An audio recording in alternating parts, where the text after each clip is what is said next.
सो hi friend, good afternoon. आइए start करते हैं 4 जुलाई के टॉप 10 जीके और करंट अफेयर्स क्वेश्चन। पहला सवाल देखिएगा, क्वेश्चन नंबर 1। हाँ, शिवालिक फॉरेस्ट किस स्टेट में इंडिया के, आपको बताना है। शिवालिक फॉरेस्ट एक इंपॉर्टेंट खबर चल रही है फॉरेस्ट से related. The answer is UP में है, जो सहारनपुर डिस्ट्रिक्ट है वहां पर। तो एक्चुअली शिवालिक फॉरेस्ट को टाइगर रिजर्व बनाने का प्रपोजल चल रहा है। ठीक। तो फिर जो डिविजनल कमिश्नर हैं सहारनपुर के, उन्होंने रिक्वेस्ट भेजी है यूपी गवर्नमेंट को, और अगर सेंटर ने अप्रूव किया तो फिर बन सकता है। अभी डिसीजन उसका फाइनल नहीं हुआ है। यूपी में ऑलरेडी 3 टाइगर रिजर्व्स हैं, ये चौथी होगी अगर बन गई तो, फोर्थ वन। 3 कौन सी है वो देख लीजिए। तो सबसे पहली है अमनगढ़। अमनगढ़ टाइगर रिजर्व, ये बिजनौर में है, बिजनौर। और 2 हमारी लखीमपुर खेरी में है। उनमें से एक है पीलीभीत, पीलीभीत और दुधवा टाइगर रिजर्व। ठीक है, और ये दोनों है लखीमपुर खेरी में, लखीमपुर खेरी। ये 1 2 3 चौथी होगी शिवालिक फॉरेस्ट सहारनपुर में, अगर अप्रूव हो जाती है तो। ठीक है, चलिए क्वेश्चन नंबर 2। दुनिया में ऐसा कौन सा देश है जहां पे एलिफेंट की पॉपुलेशन हाईएस्ट है? और उसी देश में एक बहुत अनफॉर्चुनेट किस्सा हुआ है जो हमको देखना है। आंसर देख लो पहले। अफ्रीका के सदर्न पार्ट में कंट्री है बोत्सवाना। लोकेशन देख लो पहले, ये देखो, ये साउथ अफ्रीका के ऊपर ये बोत्सवाना। इस देश में दुनिया के सबसे ज्यादा एलिफेंट पाए जाते हैं, अराउंड 1,30,000 एलिफेंट, 1,30,000। पर यहां पे कुछ दिन पहले 350 से भी ज्यादा एलिफेंट्स मरे हुए पाए गए। देवर फाउंड डेड। 350 के आसपास या थोड़ा उससे ज्यादा, इतने elephant were found dead, which was very mysterious. कैसा कैसे हो गया? पोचिंग का अभी मतलब कुछ फाइनल नहीं है, बट उनके टस्ट इंटैक्ट है। तो कुछ लोग कह रहे हैं कि पोचिंग नहीं है। एंथ्रैक्स की पॉसिबिलिटी भी अभी डिनाई करी जा रही है, पर अभी देखिए, अब पूरा रिसर्च वगैरह होगा, पूरा इंक्वायरी होगी तो रिजल्ट निकल के आएगा। बट बहुत शॉकिंग इंसिडेंस ये हुआ है। एनीवेज, बोत्सवाना का नाम ध्यान रखना इंपॉर्टेंट। Question number 3। एक बहुत इंपॉर्टेंट रेफरेंडम एक देश में पास करा गया है। रेफरेंडम क्या है वो पढ़ लीजिए, फिर देश का नाम बताना पड़ेगा आपको। Which country has recently pass a referendum for changes? कौन से चेंजेस? बहुत सारे चेंजेस, उसमें से कुछ देख लीजिए। Reorganisation of the government, introducing a higher minimum pension and wage, ban on gay marriage, primacy of constitution over international treaties. ऐसे काफी चेंजेस, मतलब कि कॉन्स्टिट्यूशन इंटरनेशनल ट्रीटी के ऊपर रहेगा, मिनिमम पेंशन और वेज को बढ़ाना, गवर्नमेंट को रीऑर्गेनाइज करना, बहुत सारी और चीजें इसमें थी। कौन से देश ने रेफरेंडम रिसेंटली पास किया? And the answer is Russia. सबसे इंपॉर्टेंट चेंज जिसके लिए पूरी कहानी अभी चर्चा में है, वो ये है कि इससे पुतिन जो कि प्रेसिडेंट है वहां के, उनको और एक्सटेंशन मिल जाएगा। अब ध्यान से सुनिए, जो चेंज होगा रेफरेंडम से, बहुत एक इंटरेस्टिंग सा चेंज करा गया है। अभी रशिया का प्रेसिडेंट 2 टर्म तक रह सकता है, और एक टर्म 6 साल का होता है, मतलब 12 साल। इस रेफरेंडम से ये टर्म बढ़ाए नहीं गए जो आप पढ़ रहे हैं, एक्चुअली में रीसेट कर दिया गया है कि ये 2 टर्म की काउंटिंग 2024 से चालू करी जाए। ठीक है, तो अब क्या होगा कि पुतिन के 2 टर्म मतलब 12 साल की काउंटिंग शुरू होगी 2024 से, और 2036 तक ये प्रेसिडेंट बने रह सकते हैं, जब इनकी खुद की एज अराउंड 83 हो जाएगी। तो टर्म का नंबर नहीं बढ़ाया गया, पर रीसेट कर दिया। रोस्टर जो होता है ना, उसको रीसेट कर दिया कि भाई ठीक है, मैं 2 बार बैटिंग करूंगा, पर मेरी बैटिंग 2024 में शुरू होगी। तो ये स्मार्ट चेंज करा गया है। बाकी चेंजेस आप देख सकते हैं, रशिया में हुआ है। Question number 4। एक बहुत लेजेंडरी बैट्समैन एवर्टन वीक्स, ये किस कंट्री के लिए खेलते थे आपको बताना है। Answer is West Indies, but अभी हमारे इसमें नहीं रहा है। He is no more. He was a legendary batsman. ये हम लोग के पैदा होने से भी काफी पहले खेलते थे। फोटो देख लो पहले, बहुत बढ़िया बैट्समैन थे। 1948 से 58 के बीच में खेले थे। इन्होंने 48 टेस्ट मैच खेले थे। 4455 रन्स इन्होंने बनाए थे, और इनका हाईएस्ट स्कोर 207 था। एंड इनका एवरेज 58.61 के आसपास था। 58 और 59 के बीच में था, तो बेहतरीन रिकॉर्ड उस टाइम के हिसाब से सोचिए आप, अभी तो कितना ज्यादा स्कोरिंग होती है। ठीक है, तो great batsman, but he is no more with us. ठीक है, वेस्ट इंडीज के। Question number 5। मिजोरम के बाद कौन सा ऐसा स्टेट है जिसने बैन लगाया है commercial import and sale of dog meat? Mizoram में तो मार्च में बैन लग गया था, अब नागालैंड ने भी बैन कर दिया है। ठीक है, तो वहां पे commercial import and sale of dog meat अब बैंड है।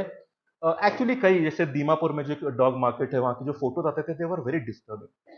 तो अब कई एनजीओ वगैरह ने अपील करी, अब सरकार ने डिसीजन ले लिया है नागालैंड ने कि यहां पे चीज बैन रहेगी। It's a good decision. ठीक है, तो मिजोरम में मार्च में हो गया था, नागालैंड में अभी हो गया। Next question, question number 6।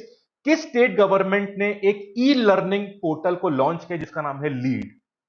अब लीड का फुल फॉर्म मैं आंसर में बताऊंगा, क्योंकि अगर मैंने आपको क्वेश्चन में फुल फॉर्म बता दिया तो फिर आप आंसर गेस कर लोगे। आंसर है दिल्ली में करा गया है। फुल फॉर्म देख लो लीड का, learning through e resource made accessible for Delhi. ये लीड का मतलब है फर्स्ट से 12th क्लास के बीच में इस पोर्टल में बहुत सारे, लगभग 10,000 रिसोर्सेज होंगे, किताबें, ट्यूटोरियल, वीडियोस, बहुत सारी चीजें पढ़ाई से रिलेटेड। ठीक है, तो बढ़िया इनिशिएटिव है, दिल्ली में चालू कर गया lead initiative. Question number 7। Forest department will put in place a traffic monitoring system along the road adjacent to which national park? ये कदम कौन सा फॉरेस्ट डिपार्टमेंट उठाने वाला है? And the answer is Nagarhole national park, ये कर्नाटका में है। तो कर्नाटका जो फॉरेस्ट डिपार्टमेंट है, इसके आसपास एडजेसेंट रोड और हाईवेज वगैरह जो हैं, एक दो हाईवेज भी वहां पे हैं, बहुत ट्रैफिक रहता है। दैट रोड किलिंग हो जाना, कुछ जानवर जो रोड से क्रॉस करते हैं, रोड किलिंग हो जाना और तरह के डिस्टर्बेंसेस जानवरों को होना, उनसे बचने के लिए अब कर्नाटका का forest department traffic monitoring system लगाने वाला है। उसमें एक है time stamping system. Time stamping system apply करेगा Karnataka forest department Nagarhole national park के आसपास जो रोड से हाईवे हैं। इसमें पता है क्या होगा? जैसे आप उस रोड में एंटर करोगे, एक टाइम स्टैंपिंग होगी, ये चेक करने के लिए कि आप कहीं ज्यादा टाइम तो नहीं लगा रहे, कि कहीं पे रुक गए, आप वहां पे लिटर कर रहे हो, कुछ फेंक रहे हो, कचरा खा पी रहे हो, पिकनिक कर रहे हो, उन सब टेंडेंसीज को अवॉइड करने के लिए टाइम स्टैंपिंग सिस्टम लगाया गया है। और भी कई चीजें करी जाएंगी, पर नागरहोल नेशनल पार्क का नाम ध्यान रखना, कर्नाटका में है। लोकेशन देख लो, this is Nagarhole national park. Road kills और बाकी चीजों को अवॉइड करने के लिए ऐसा करा जा रहा है। चलिए, question number 8। Parliamentary standing committee जो साइंस एंड टेक वाली है, एसएनटी वाली, उसको कौन हेड करते हैं? And the answer is Jairam Ramesh, जो कांग्रेस के लीडर हैं, जयराम रमेश। और अब 10 जुलाई को इसकी मीटिंग होने वाली है। फोटो आप देख सकते हैं जयराम रमेश, ये एनवायरमेंट मिनिस्टर भी रह चुके जब यूपीए गवर्नमेंट थी। 10 जुलाई को इस कमेटी की मीटिंग होने वाली है और ये लोग पता है क्या डिस्कस करेंगे? जो भी स्टेप्स इंडिया ले रहा है कोविड 19 को फाइट करने के लिए, उसके ऊपर डिस्कशन होगा। और उसके अलावा जो भी वैक्सीन डेवलपमेंट में काम चल रहा है, जैसे भारत बायोटेक का चल रहा था, उन सारे कामों पर भी डिस्कशन करेगी कमेटी। 10 जुलाई को मिलेगी। हेड कौन है? Jairam Ramesh, science and tech वाली कमेटी का। चलिए, क्वेश्चन नंबर 9। एक रूल है बढ़िया सा, आपने पॉलिटी में पढ़ा होगा, आपको बताने की कौन से आर्टिकल में लिखा रहता है। रूल पढ़ लीजिए। Total number of ministers including the chief minister in the council of ministers of a state, it should not exceed 15% of the total number of members of legislative assembly. मतलब जितने भी legislative assembly के members हैं, उसके 15% highest होना चाहिए, उतने ही ministers हो सकते हैं, इंक्लूडिंग चीफ मिनिस्टर। ये रूल क्यों बनाया गया था? क्योंकि हर पार्टी को खुश करने के लिए, एमएलए को खुश करने के लिए, एमपी को खुश करने के लिए, बहुत सारे लोगों को मंत्री ना बना दिया जाए, ऐसी टेम्पटेशन और टेंडेंसीज को अवॉइड करने के रूल बनाया गया था। आर्टिकल जिसमें लिखा है रूल, ये आपको बताना है, बहुत फेमस सा ये रूल है, आंसर देख लो। आर्टिकल 164 का जो 1A पार्ट है, उसमें रूल लिखा गया। और कब ऐड करा गया था? 91st कॉन्स्टिट्यूशनल अमेंडमेंट एक्ट 2003 से इस रूल को जोड़ा गया था। अब खबर इसलिए आ रही है, मध्य प्रदेश में कई नए मिनिस्टर्स ने ओथ ली है, शपथ ली है। अब वहां पे मिनिस्टर का नंबर कैबिनेट एक्सपेंशन के बाद 34 हो गया है, पर एक प्रॉब्लम है। मध्य प्रदेश की जो लेजिस्लेटिव असेंबली, विधानसभा है, उसमें 228 मेंबर्स होते हैं। इसका 15% 34 पॉइंट समथिंग आता है। मतलब अगर पूरी स्ट्रेंथ में हो तो फिर 34 मंत्री हो सकते हैं। अब एक प्रॉब्लम है, 22 एमएलएज तो अब रिजाइन कर चुके हैं, जिसमें से 19 तो सिंधिया सपोर्टर्स, ज्योतिरादित्य सिंधिया के सपोर्टर्स थे। तो अब 22 मेंबर्स तो है ही नहीं मेंबर्स यहां पे, तो कितने बचे? 206। इसका 15% निकालने पर 30 पॉइंट समथिंग बनता है। तो अब अपोजिशन कांग्रेस ये बोल रही है कि जब 22 मेंबर एमएलए है ही नहीं, तो फिर आप 34 मंत्री कैसे बना सकते हो? You are violating the 15% rule.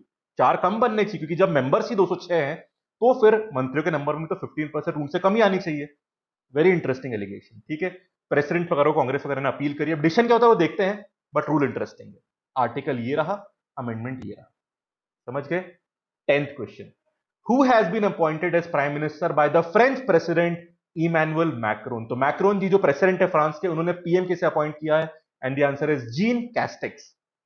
Photo देख लीजिए, ये बहुत भरोसेमंद इंसान है मैक्रोन के।